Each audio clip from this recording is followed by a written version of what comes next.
ایک جوڑے میں زندگی گزاری، نماز کا وقت ہوتا، کپڑے کپڑے خود دھوتے، سکھا کے رکھتے، پھر بیٹھ کے انتظار کرتے، اتنے میں بلال آتے، یا رسول اللہ نماز کا وقت ہو چکا ہے۔ آپ فرماتے میرے پاس تو اور کپڑے کوئی نہیں ہے، میں کہاں سے نماز پڑھاؤں، میرے پاس تو کپڑے کوئی نہیں ہے، انتظار کرواؤ مجمع کو، میرے کپڑے سوکھیں گے، پہن کر آؤں گا، پھر نماز پڑھاؤں گا۔ نماز میں تاخیر ہو جاتی تھی کہ دوسرا جوڑا اس کے پاس کوئی نہیں ہوتا تھا۔ حضرت حفصہ کے گھر میں ٹاٹ تھا، اس کو رات کو دورہ کرتی، صبح پھیلا دیتی، ایک رات 4 تہ لگا دی، دورے کی بجائے چورا کیا۔ آپ نے صبح فرمایا حفصہ میرا بستر کیوں بدل دیا؟ کہا جی بدلا تو نہیں، وہی ہے، میں نے 4 تہ کر دی، کیوں؟ کہ ذرا نرم ہو جائے گا، کہ اٹھ اسے ویسا ہی کر دے۔ آج رات مجھے اٹھنے میں تکلیف ہوئی، اس کی نرماہٹ نے مجھے اٹھنے سے روکے رکھا، میں اللہ سے باتیں کرتا ہوں، میرا ویسے ہی بنا دے جیسے پہلے تھا۔ میرے بھائیوں موشن کو تو دیکھو، یہ جنہوں نے ووٹ دیے نا، پھر جو جیت گئے ان کا شکریہ ادا کرنے آئے، حالانکہ وہ بھی اپنے داؤ پر ہیں، ووٹ دینے والے اپنے داؤ پر ہیں، ان کو کرسی چاہیے، ان کو اپنی سڑک چاہیے،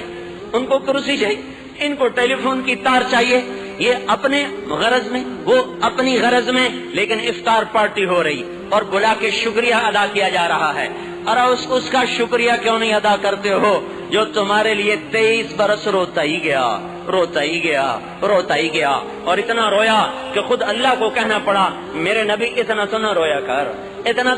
کر، جو آپ کے لیے اتنا تڑپا کہ خود بھی تڑپا، سارے گھر کو تڑپا دیا۔ جاؤ طائف کی وادی میں پوچھو، اس پہاڑ سے پوچھو یہاں کیسے پتھر پڑے تھے، اس کو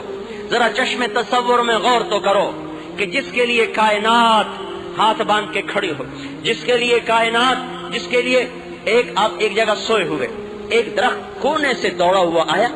آیا اور آپ کے سر کے اوپر ایسے کھڑا ہوا، تھوڑی دیر کھڑا ہوا، پھر واپس چلا گیا۔ جب آپ کی آنکھ کھلی تو ابو ہریرہ بولے یا رسول اللہ وہ درخت یوں آیا، یوں کھڑا ہوا، یوں چلا گیا۔ تو آپ نے اس کو ایک نظر دیکھا، پھر ارشاد فرمایا یہ مجھ سے دور تھا، مجھے دیکھ نہیں پا رہا تھا، تو اس نے اپنے اللہ سے عرض کیا اللہ تیرے حبیب کا دیدار کرنا چاہتا، مجھے زیارت کی اجازت نہیں، تو اللہ نے اسے اجازت دی، وہ مجھے دیکھنے آیا تھا اور دیکھ کے واپس چلا گیا۔ جس کے ترس جائیں، آپ کھجور کے تنے سے ایسے ٹیک لگا کے خطبہ دیا کرتے تھے، مجمع ایسے زیادہ ہو گیا، ممبر کی ضرورت پڑی، ممبر بن گیا، آپ ادھر سے نکلے، ادھر گھر، یہ کھجور کا تنا اور یہ ممبر، اور وہاں سے یوں آئے، ممبر پہ پاؤں رکھا، کھجور کے تنے نے دیکھا کہ آج تو اللہ کے رسول سے جدائی ہو گئی، تو اس کی چیخ نکلی، چیخ جس کو ہم ڈیک کہتے ہیں، ایک کیسی چیخ نکلی، حن حنین العشار، جیسے 10 ماہ کی حاملہ اونٹنی چیختی ہے ویسے چیخا، ساری مسجد میں شور مچا، ویسے تھر تھرا رہا تھا۔ حسن بصری جب یہ حدیث بیان کرتے تو روتے روتے ان کی پسلیاں پھٹنے کے قریب ہو جاتی، ایسا لگتا تھا جیسے یہ آدمی مر جائے گا، اور فرمایا کرتے ارے پتھر دل انسانوں، وہ پتھر دل نہیں تھے، یہ بیٹھے ہوئے میں اور آپ پتھر دل، میں اور آپ ہیں پتھر دل، گرے پتھر دل انسانوں، کھجور کا تنا بھی نبی کی جدائی پہ چیخ پڑا، تم کیسے امتی ہو کہ اس کی جدائی تمہیں رلاتی نہیں، اس کی یاد تمہیں تڑپاتی نہیں۔ پیچھے ہٹے